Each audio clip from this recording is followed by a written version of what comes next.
So Robert Begley is going to speak and perform now as Alexander Hamilton, and his performance is titled Alexander Hamilton, Freedom Fighter or Statist. Let me tell you about Robert. Robert is the president of the New York Heroes Society, an organization he founded in 2004. He leads walking tours and other activities that celebrate heroism in New York City. Robert has spoken to audience acclaim at Duke University, Marymount Manhattan College, and Bridgewater Associates, among other venues across America. He writes regularly for The Objective Standard. You can find Robert speaking and writing samples on his website, which is robert-begley.com. Today he appears in costume as Alexander Hamilton in honor of the man who inspired the current musical sensation, which he has seen on and off Broadway 10 times, which makes me 10 times jealous. I have seen it once. The title of his talk, again, is Alexander Hamilton, Freedom Fighter or Statist. Let's please welcome Robert Begley. Very happy to be here today. Some of you may know these words. How does a bastard, orphan, son of a whore and a Scotsman, dropped in the middle of a forgotten spot in the Caribbean by Providence, impoverished and squalor, grow up to be a hero and a scholar? The $10 founding father without a father got a lot farther by working a lot harder, by being a lot smarter, by being a self-starter. By 14, they placed him in charge of the trading charter. And every day while slaves were being slaughtered and carted away across the waves, he struggled and kept his guard up. Inside, he was longing for something to be a part of. The brother was ready to beg, steal, borrow, or barter. Then a hurricane came and devastation reigned. Our man saw his future dripping down the drain. Put a pencil to his temple, connected it to his brain. He wrote his first refrain, a testament to his pain. Well, the word got around, they said, this kid's insane. Man took up a collection just to send him to the mainland. Get your education, don't forget from whence you came, and the world's gonna know your name. What's your name, man? Alexander Hamilton. My name is Alexander Hamilton. And there's a million things I haven't done, but just you wait. When he was 10, his father split, full of it, dead-ridden. 2 years later, see Alex and his brother fed-ridden, half dead, sitting in their own sick, the scent thick. And Alex got better, but his mother went quick. Moved in with the cousin committed suicide, left him with nothing but ruined pride, something new inside, a voice saying, Alex, you gotta fend for yourself. He started retreating and reading every treatise on the shelf. There would have been nothing left to do for someone less astute. He would have been dead or destitute without a cent of restitution. Started working, clerking for his late mother's landlord, trading sugar cane and rum and all the things he can't afford, scamming for every book he can get his hands on, planning for the future. See him now as he stands on the bow of a ship, headed for a new land. In New York, you can be a new man. Alexander Hamilton, we are waiting in the wings for you. You could never back down. You never learned to take your time. Alexander Hamilton, when America sings for you, will they know what you overcame? Will they know you rewrote the game? The world will never be the same. The ship is in the harbor now. See if you can spot him. Another immigrant coming up from the bottom. His enemies destroyed his rep. America forgot him. There's a million things I haven't done, but just you wait. What's your name? Alexander Hamilton. That, in case you don't know, is the opening of the Broadway sensation, Hamilton, an American musical, composed by Lin-Manuel Miranda, based on the biography of Ron Chernow. And my goal is to integrate many aspects of this musical today, but also to give you some biography, philosophy, and history. And just by show of hands, how many have seen the musical? Okay, good number. Here's 4 of us here, opening night. Raise a glass to the 4 of us, our dear friends Richard and Lisa, and my dearest Carrie Ann. How many have heard of the musical? A couple of songs at least? Okay, most of the audience. And how many want to see Patrick Henry do his "Give Me Liberty or Death" speech instead?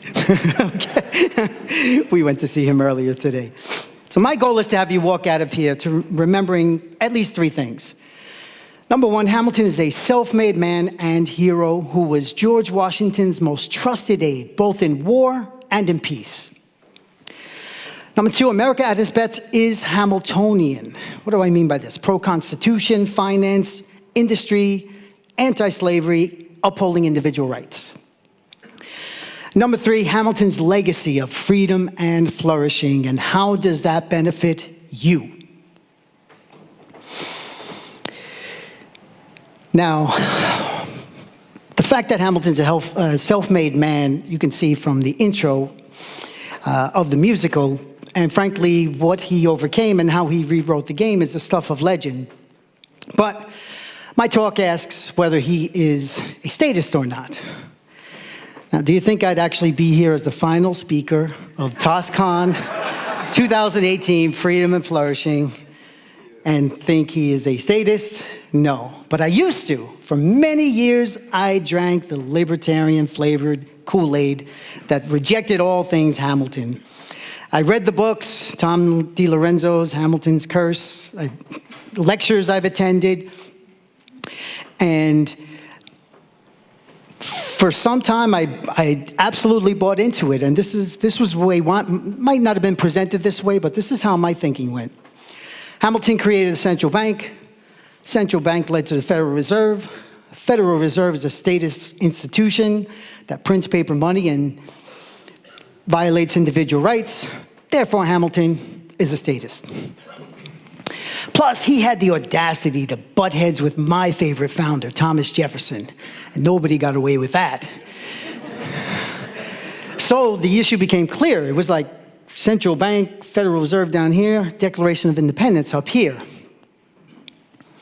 But something never completely sat right with me, because living my entire life in the financial capital of the world, with his 4 statues of Hamilton in New York City, I wondered why are they celebrating him, and why is New York the financial capital of the world? What did he have anything to do with this? Yes, most likely. So I said, whatever I've learned before in the past, I want to go directly to the source. I want to see what Hamilton said himself. So I started reading his own from his papers, and I learned quite a bit. Then I got a couple of biographies. And one thing completely stuck out in my mind. It says, my thoughts are coincided with the popular image of Hamilton as a brilliant but overbearing man who was frequently involved with scandals or in conflicts with the other founders. I remember hearing that he advocated monarchy, protectionism, mercantilism, strong federal government, and the central bank. Who wrote this? Me, the objective standard. I always wanted to quote myself in public, so I couldn't pass this. Now, I read this book in 2004. There might be a rumor that Craig Biddle is a tough editor. If anybody's heard that, I don't know. But it wasn't until 2012 that I got published, so you can judge yourself.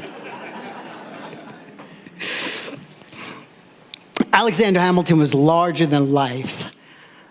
A visionary who saw far ahead of the curve. Bold, brave, confrontational, and unconventional. A thinker who was also a man of action. A prolific writer who wrote his way out of poverty. In defense of liberty and the Constitution, he was as effective with a pen as with a musket. But unlike today's politicians who rely on populist pandering, Hamilton instead chose the persuasive power of reason. Let's look at some of the facts of Hamilton's life. He was born in 1757 on a tiny Caribbean island called Nevis, and he was born out of wedlock and into poverty. When he was 8 years old, his father abandoned him. Then when he was 10, his mother died in bed right next to him. So imagine, how would you react if your mother dies in bed next to you and your father's already left you? Well, she left him 34 books. So what Hamilton did was, to take a quote from TOSCon 2018, he sharpened his mind 250 years before this conference. So he read these books, and by the time he was 12, he wrote a letter to his best friend, Ned Stevens, saying, I would willingly risk my life, though not my character, to exalt my station. Right around this time, he started working for an import-export firm called Beekman and Kruger. And here he mastered various business skills, such as calculating international currency exchange rates in his head. Hamilton had no patience, no tolerance at all for incompetence. One time someone delivered a bunch of mules, and he said, a worse parcel of mules has never been seen. And what he did was he fattened it up, fed it gave it a lot of water and food, and within a week he sold it for twice the price. He sent a letter once to Captain Newton, and he says, reflect continually on the unfortunate voyage you have just made and endeavor to make up for the considerable loss to your owners. I can see this Captain Newton taking a swig of rum while he's out in the ocean and saying, there's a little runt. I don't want him writing any more letters. Let's get this shipment in on time. Now, around a couple of months later, there was a hurricane that devastated St. Croix Island, where he lived at the time, and Hamilton wrote a letter that was published in the paper, and it impressed merchants so much that they actually collected funds to send him to America for schooling. Once he arrived around 1772, 1773, what was happening in America? The Revolutionary era was taking off, and there was a lot of anti-British sentiment. So Hamilton faced two forms of statism that he would oppose for the rest of his life. First is tyranny of the majority, or mob rule, which is what he called democracy. And the second is tyranny of the king, also known as monarchy. So when he was in New York, he went to King's College, which he later suggested be renamed to Columbia.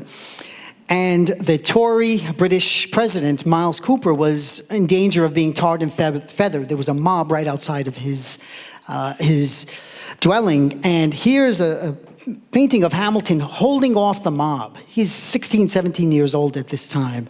And of course, he's pro what would become America, but he knows the rule of law is important. And mob violence is awful. Right around this time, he started writing letters, publishing actually articles, pamphlets they were back then. And he was opposed to the British, the escalating rights violations that they were doing. He said this, it's not about raising taxes by 3 cents. It's about the constant violation of rights. So in The Farmer Refuted, he says, they divest us of that moral security for our lives and properties which we are entitled to, and which it is the primary end of society to bestow. So here we could see that, as I said earlier, Hamilton is opposing mob rule, and he's opposing tyranny of the king, and he's making a moral case. He says this is what the government's role should be. A couple of months later, the war breaks out, and Hamilton takes up arms and goes to war, and shortly thereafter, he meets the most important man on the North American continent, General George Washington. Has anyone been to Mount Vernon? That's where this picture is from, up on the wall. And the two had become allies. He became Washington's most trusted aide for the next 22 years. In December 1780, Hamilton married Eliza Schuyler, and the two would go on to have 8 children. October 1781, Hamilton became a battlefield hero during the British surrender at Yorktown. After the war,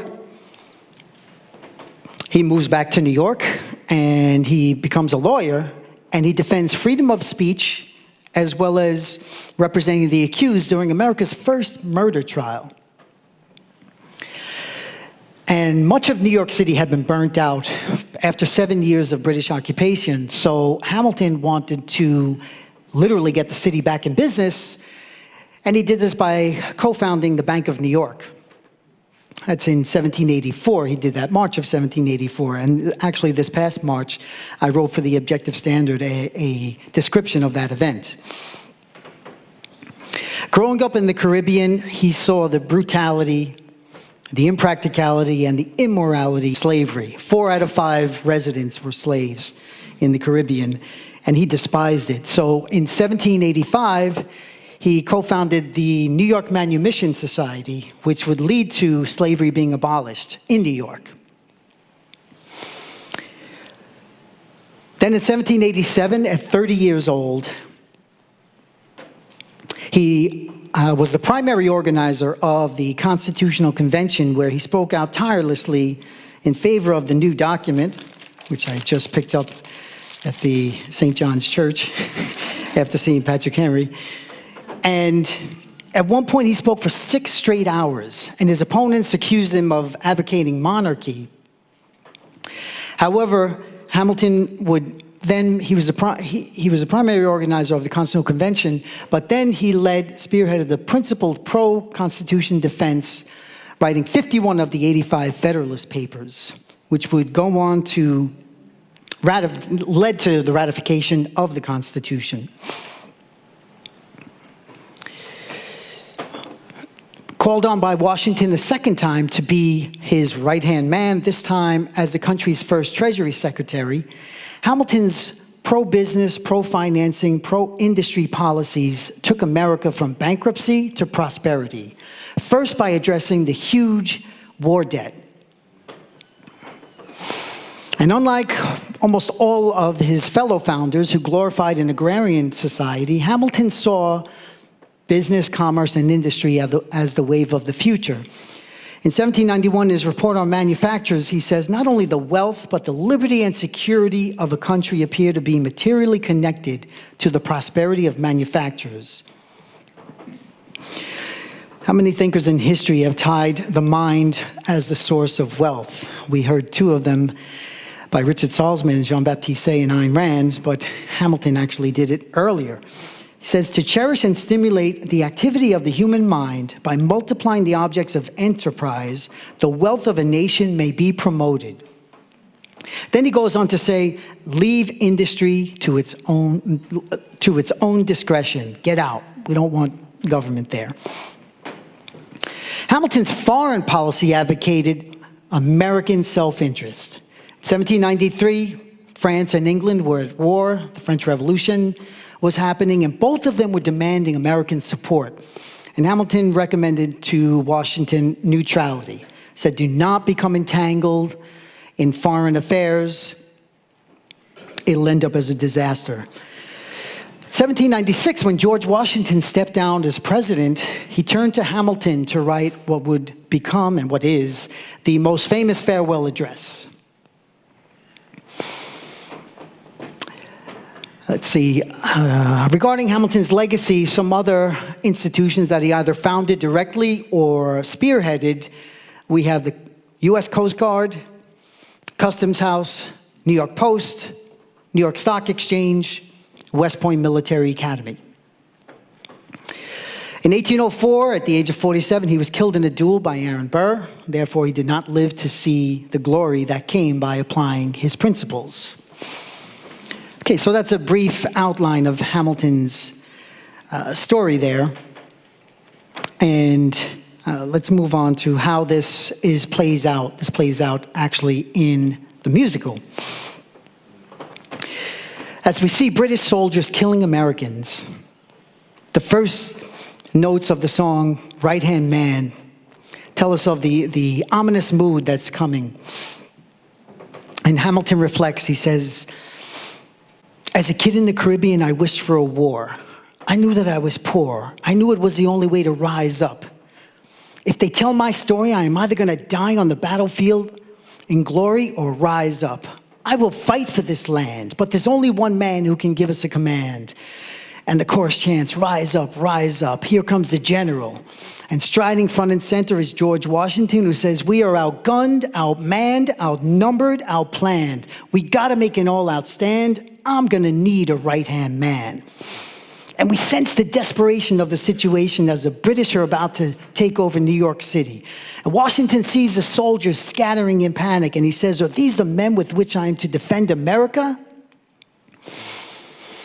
We ride at midnight, Manhattan at the distance. I cannot be everywhere at once, people. I am in dire need of assistance.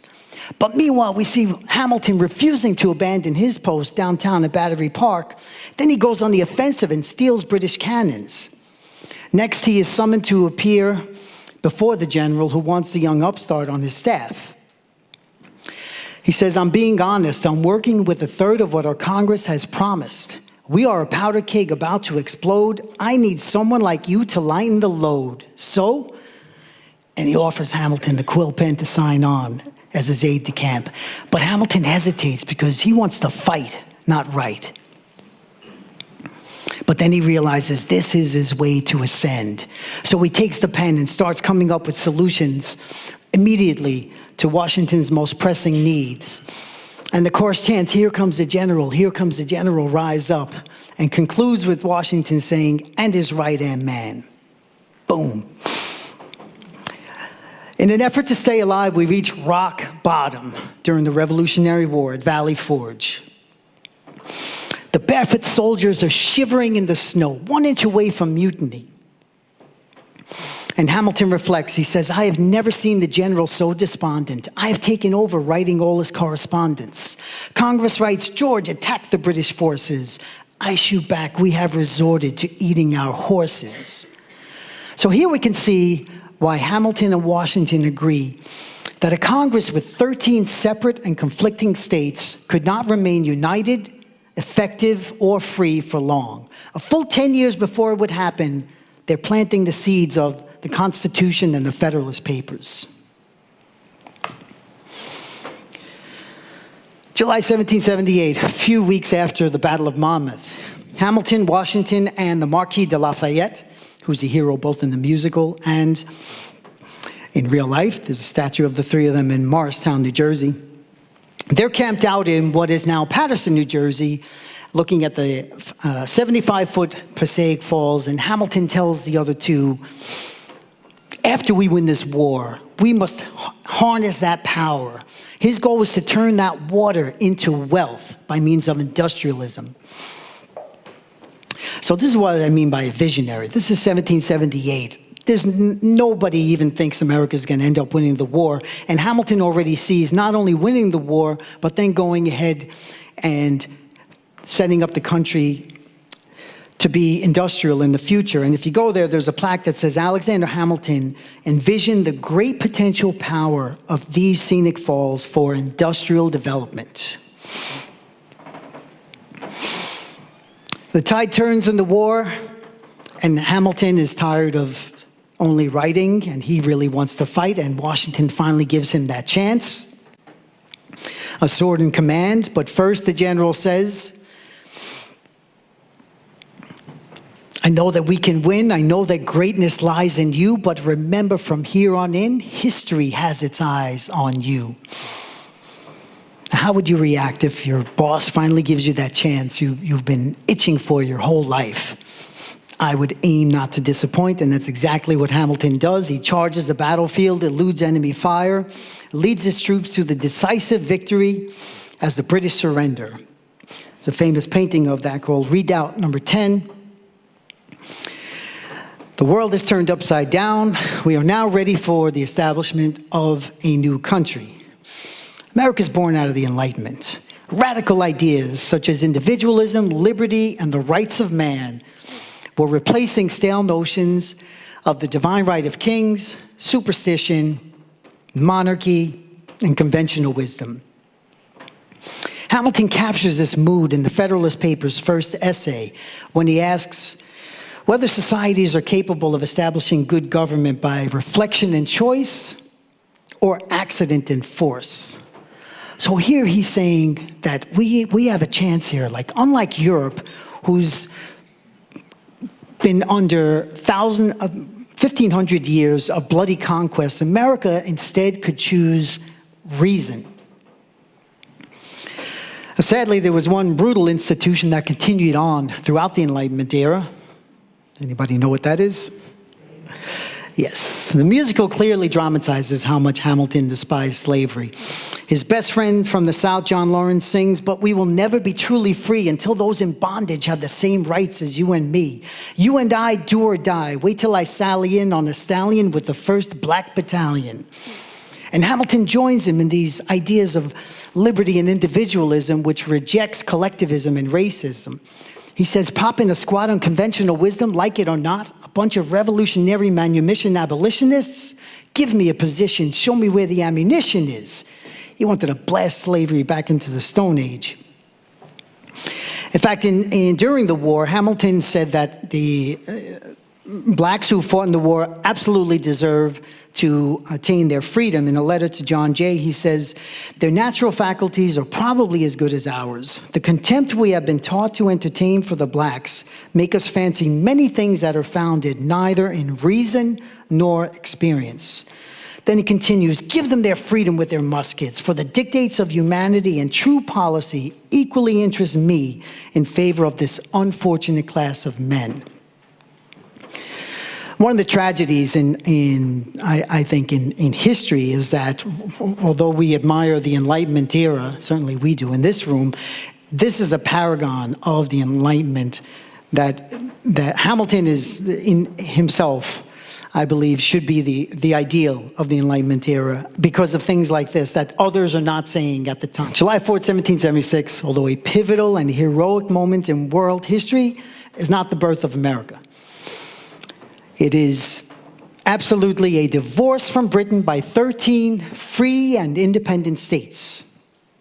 It was only in 1789, after ratification of the Constitution, that the 13 states were finally united. For all of their lives, those in Virginia referred to themselves not as Americans, but as Virginians. Those in New England, similarly. Hamilton, coming as an outsider, he saw the entire country as one unit and aimed to put it together. So he put the U in USA. Regarding the importance of the Constitution, he says, "A sacred respect for constitutional law is the vital principle, the sustaining energy of free government." This was a letter to my friend Tully, who's sitting back there, the funniest freedom fighter I've ever met. America at her best is Hamiltonian. Now, I've written thousands of words about Hamilton's virtues and his importance, but the one article, you've already heard me say it a few times over these past few days, that I always recommend is my friend Richard Salzman's TOS essay on America at her best is Hamiltonian. And now, after what I've already said, you should kind of be ready to hear how Richard starts off. First pitch, he smacks right over the fence by saying, "America at her best loves liberty and respects rights, prizes individualism, eschews racism, disdains tyranny, extols constitutionalism, and respects the rule of law. Her can-do spirit values science, invention, business, entrepreneurialism, vibrant cities, and spreading prosperity." There's one point in the musical where the chorus just chants, "Hamilton, Hamilton," and each sentence, I just insert that right there. This is exactly Hamilton. All of these things. And Richard goes on to give many more concretes in this. We have a kind of silent understanding. We haven't even communicated with each other because we agree Hamilton has too many virtues for one person to cover them all. So basically, since I run the New York Hero Society, I focus on New York and heroes, and he gets all the rest.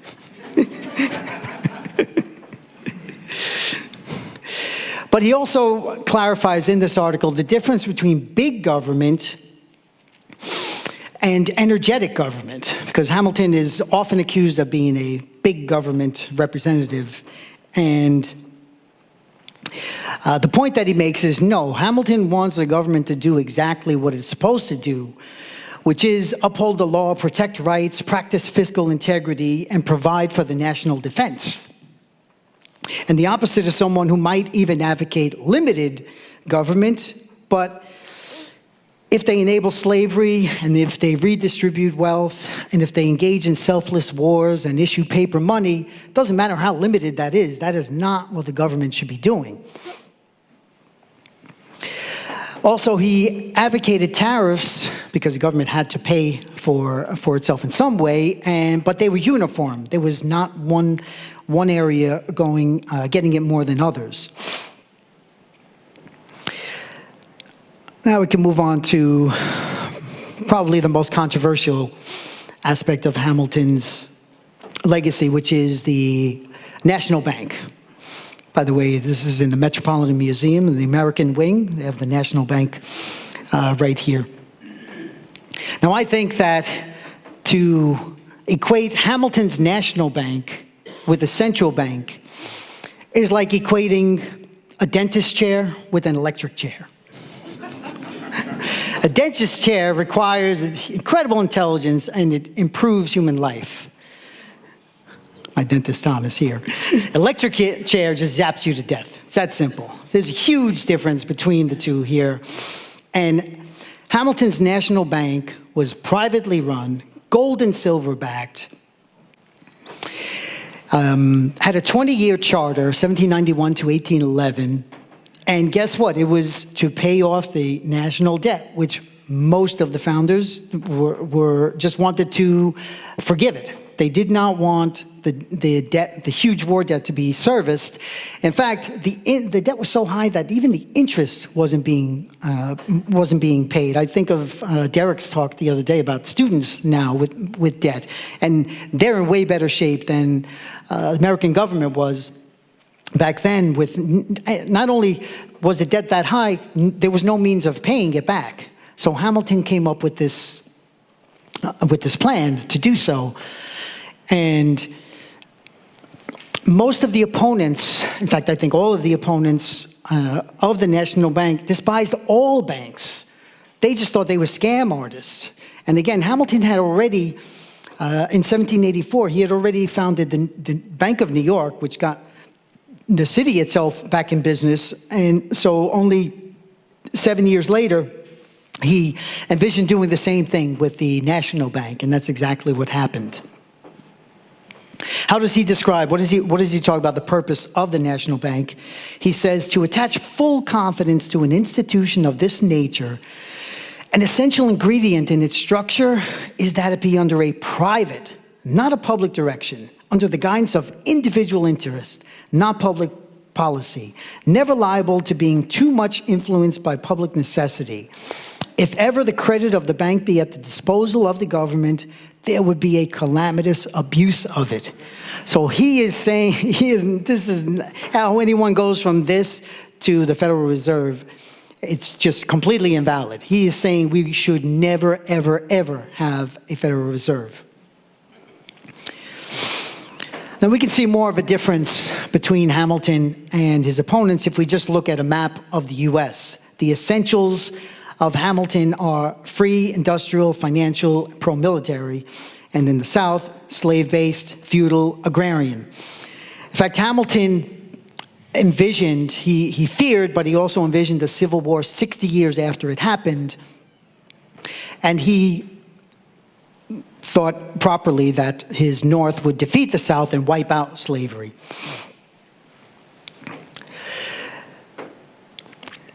Post-Civil War America was the freest and the most Hamiltonian period in world history. Now, one of the best acts of justice in the musical is that Hamilton's legacy is finally being told. His story is finally being told because for his opponents, because his life was cut short, he only died when he was 47, his opponents outlived him by 20 years.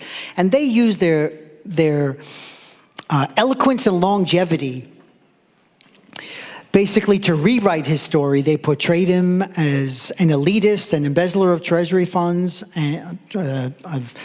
treasury, and a monarchist. And actually back then, to call somebody a monarchist was like today calling them a racist. That was like the worst thing you could call somebody. So Hamilton was often, that's often labeled at him.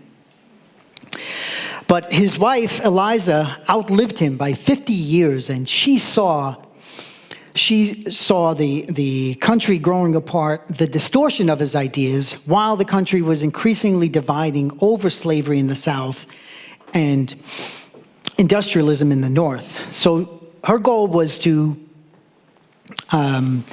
gather all his papers, interview associates who served with him in war and in peace, and set the story straight. Well, in recent times, thanks to, that's what she vows, and then actually in the intro to Ron Chernow's book, he says Eliza wanted it as an act of justice, his story must be told. So Chernow's book, Taking the Next Step by Lin-Manuel Miranda, is exactly what he does. He retells Hamilton's story, leading right up to the point where he's killed in the duel with Aaron Burr. And when this happens in the musical, the silent audience is stunned. And then George Washington's the first to step forward. And he says, "Let me tell you what I wish I'd known when I was young and dreamed of glory. You have no control who lives, who dies, who tells your story." Next is President Jefferson, who says, "I hate to admit it, but he doesn't get, he took our country from bankruptcy to prosperity. I hate to admit it, he doesn't get enough credit for the credit he gave us." Actually, that was Madison. Jefferson's the one to say that his financial system is a work of genius. I couldn't undo it if I tried, and I tried. Next is Hamilton's sister-in-law, Angelica, who says, "Every other founding father story gets told. Every other founding father gets to grow old. But when you're gone, who remembers your name? Who keeps your flame?" On and on they go. Each pronouncement of justice continues, ending with Eliza, who says to her fallen hero, "You could have done so much more if you only had time. And when my time is up, have I done enough? Will they tell our story?" Yes, Eliza, your story is told. One of the major themes in the musical is legacy, and right before Hamilton dies, he muses about the nature of a legacy. He says, "What is a legacy? It's planting seeds in a garden you never get to see. I wrote some notes at the beginning of a song someone will sing for me. America, you great unfinished symphony, you sent for me. You let me make a difference, a place where even orphan immigrants can leave their fingerprints and rise up." And what is that legacy? Constitution, Federalist Papers, Bank of New York, Manumission Society, Coast Guard, West Point, Customs House, and the New York Stock Exchange. But more than anything else, look at any skyscraper in America and you will see Hamilton's legacy, none more than in New York City. In 1835, after his financial policies had serviced the national debt, merchants commissioned a 14-foot marble statue of Hamilton to be placed on the floor of the stock exchange. So merchants collected funds to send him to America when he was small, and they flourished from his policies throughout his life and up to the present day. And then after his death, they commissioned this statue in honor of him. Now in New York, there are several monuments. The Grange, which is up in Harlem, where he lived. There's 4 statues of him in Manhattan alone, and each one has the same theme. He's holding a scroll, and he's leaning forward to take action. Hamilton, the essence of Hamilton is thought followed by action. He writes about the war, and then he goes in and fights right afterwards. And it's no mistake that he is buried on Wall Street. And on his tombstone, it says, "Patriot of incorruptible integrity." As the 19th century came to an end, a monument dedicated to those who had the most positive effect was built, the Hall of Fame for Great Americans. Hamilton's was among the first names to be nominated for this. In post-Civil War America, after his abolitionist dreams played out, Hamilton did turn Paterson, New Jersey's water into wealth. Paterson would go on to become the silk-producing capital of the world. More than 10,000 steam locomotives were built there, and Colt manufactured, mass-produced his 45 revolver. And more broadly, innovations in transportation and communication, financed by investors, managed by entrepreneurs, produced a level of success, wealth, and flourishing never seen before in history. The theme of this conference, as we know, is freedom and flourishing. And I think it's appropriate that the conference ends with me. With Hamilton, actually. Because if we look at history, that concept reached its apex due to two cultural events. One is the American Revolution. The second is the Industrial Revolution. Alexander Hamilton is the only person who is indispensable to both of those revolutions. Conclusion. There's one song from the musical that quickly pays homage to freedom, flourishing, and also this self-made soul. It's called Hurricane. He says, I wrote my way out of hell. I wrote my way to revolution. I was louder than the crack in the bell. I wrote Eliza love letters until she fell. I wrote about the Constitution and defended it well.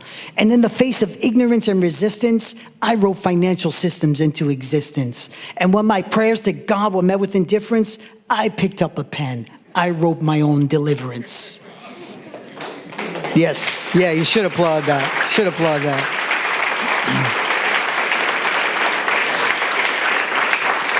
Three takeaways. Hamilton is a self-made man and hero who inspires us to do more in our own lives. He lived every second not knowing if this would be his last second, so we should do the same thing. Number two, America at her best is Hamiltonian, pro-constitution, pro-industry and finance, anti-slavery, and upholding individual rights. And then number three, freedom's apex, American Revolution, flourishing, Industrial Revolution. Hamilton is indispensable to each. So what about the legacy of Hamilton and American Revolution? Well, if one of our themes is cultural change, we have a model right here in front of us. Mere 5-6 years ago, Hamilton was the forgotten founder, ready to be kicked off the $10 bill. I lived up in Hamilton Heights, 2005, around 2005, and I would go to the Grange where he lived and stand in front of the statue in reverence, and no one would know what was going on. It was, the people would just pass me by, having no clue why this guy's standing there in awe. But now you can't do that. Now there are people everywhere around who know about this hero.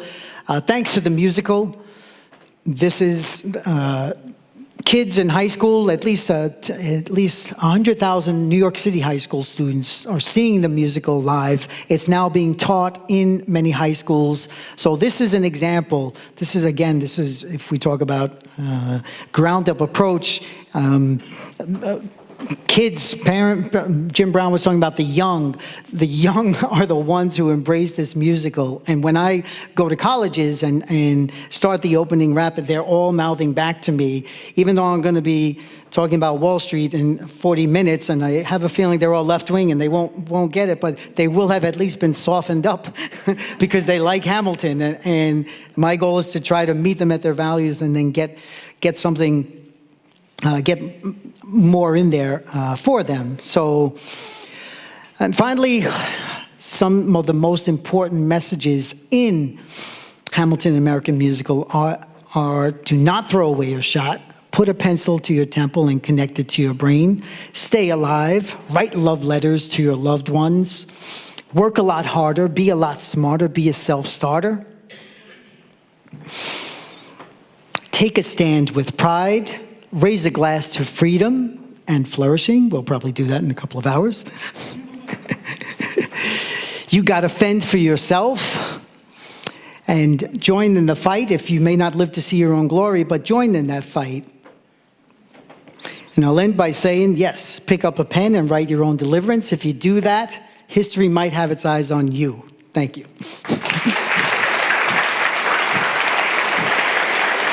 It's true Yes. that America Great. is Hamiltonian, not Jeffersonian. It's true that Hamilton was a great hero, but your talk was entitled Alexander Hamilton, Freedom Fighter or Statist. You've given an eloquent presentation of the defense.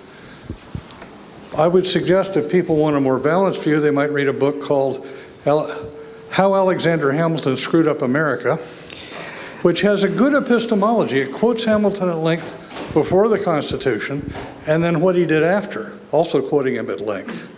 And it shows visibly the contradictions of what he said at one point and what he said after. Okay. Have you read Richard Salzman's piece on Hamilton, Oh, yeah. America at her best? Is there any issue that you can refute in that he brings up? Because okay, the big thing about Hamilton, I'll just say this. Because he died, much of his story was told by his opponents. And this is something epistemologically that's very important because we see this happening right now with Ayn Rand. This is what bothers me. I get 10 emails a day in Google alerts on Ayn Rand, and 9 of them are wrong just by the title of the article and just from me knowing. And similarly, this is largely what happened with Hamilton. His views were so distorted and his achievements were diminished. So I need some concretes that you tell me he did, and then I can deal with that. But I read Thomas DiLorenzo's Hamilton's Curse is very similar to the book. And again, I bought into this for a long time, so I'm not convinced by your answer.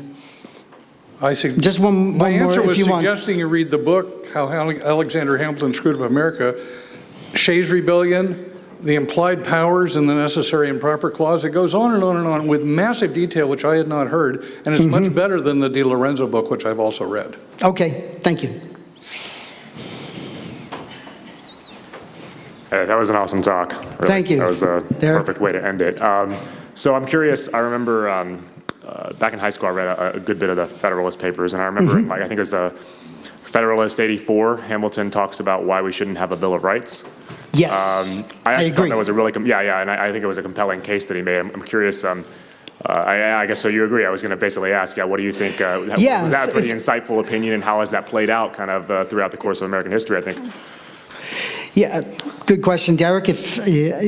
About Federalist 84, he says that he was opposed to the Bill of Rights, and here's exactly why. He said, once we start saying what the government cannot do, that implies that they can do all these other things.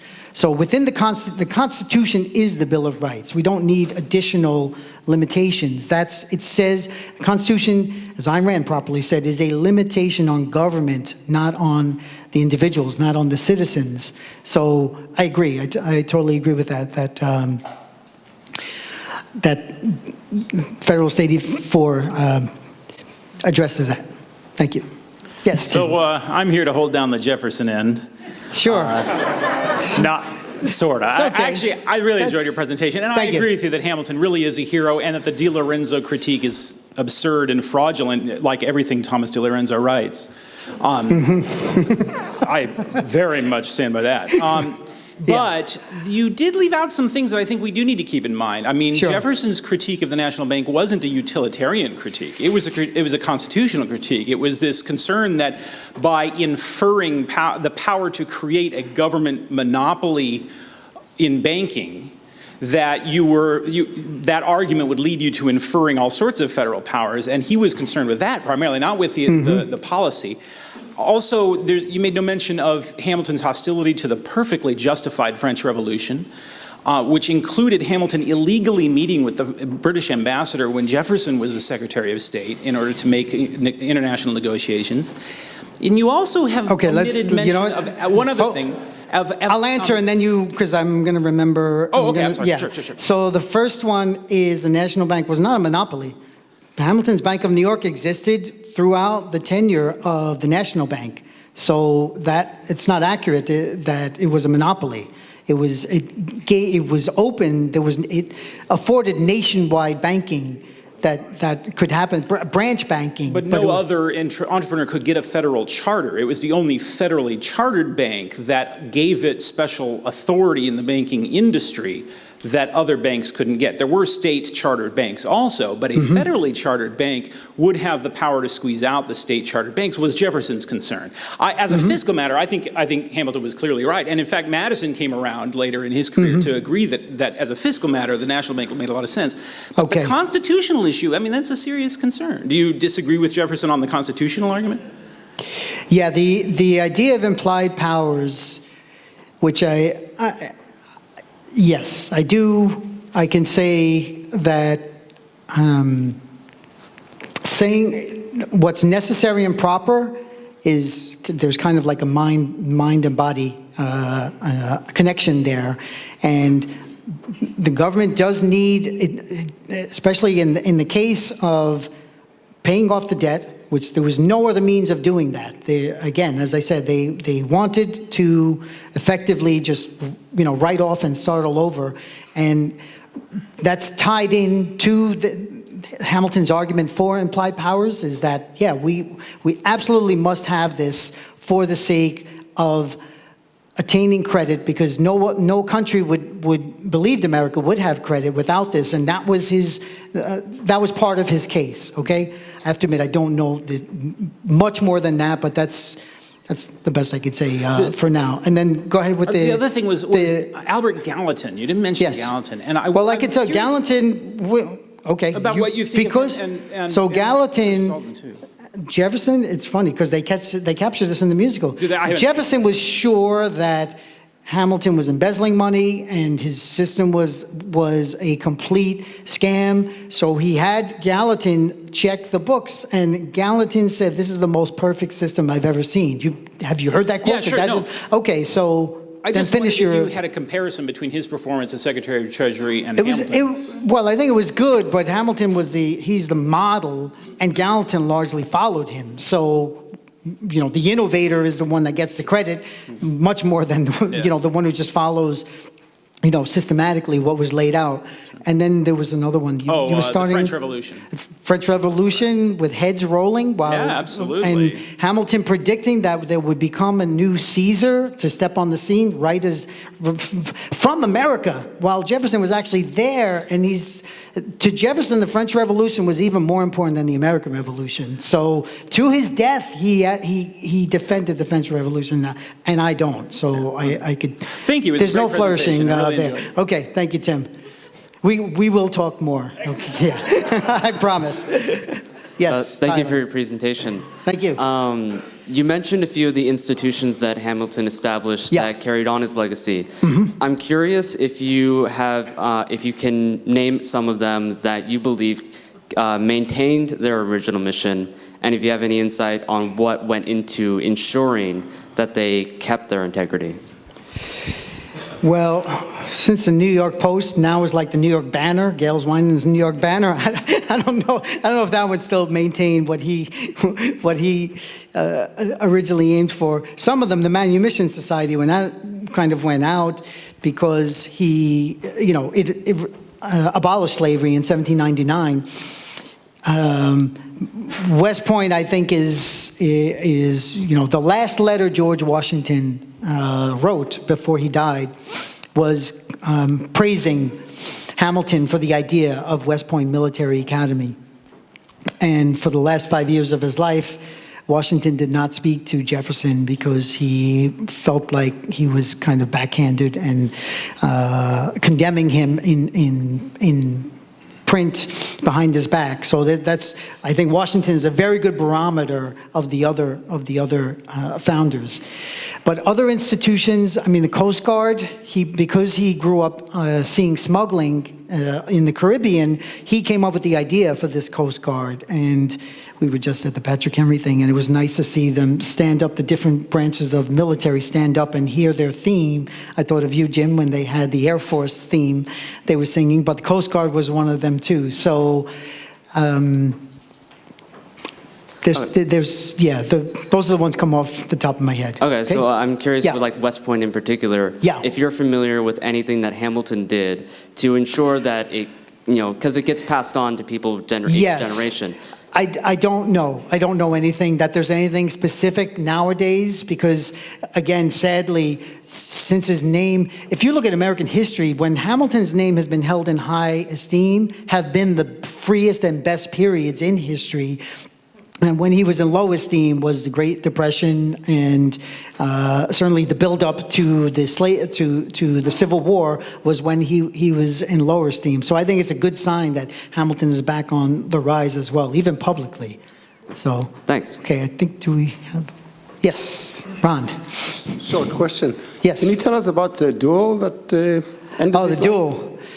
Yeah, it's good point. I don't like to talk about it because I can't say it's not essential to his achievement, but dueling back then, in case you don't know, that was a way to prove yourself. And if you turned down a duel, you had no credibility in certain ranks, largely in military and top levels of government. And Hamilton, I think he challenged like 6 or 7 people, but it never played out. So Aaron Burr and Hamilton, I haven't talked very much about Burr, who went on to be the same scoundrel he was before he killed Hamilton for the rest of his long life.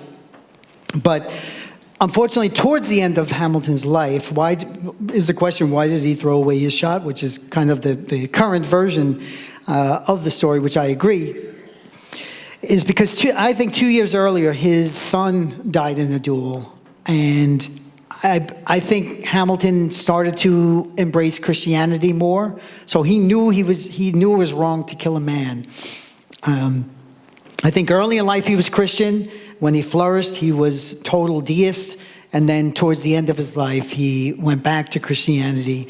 And so he thought it was wrong to kill a man. He did not know Burr, who was the sitting vice president at the time with huge political aspirations, would actually kill him, because if he did kill Hamilton, that would effectively ruin his political career. And that's what happened until he went to the Midwest and tried to start a new revolution there as well.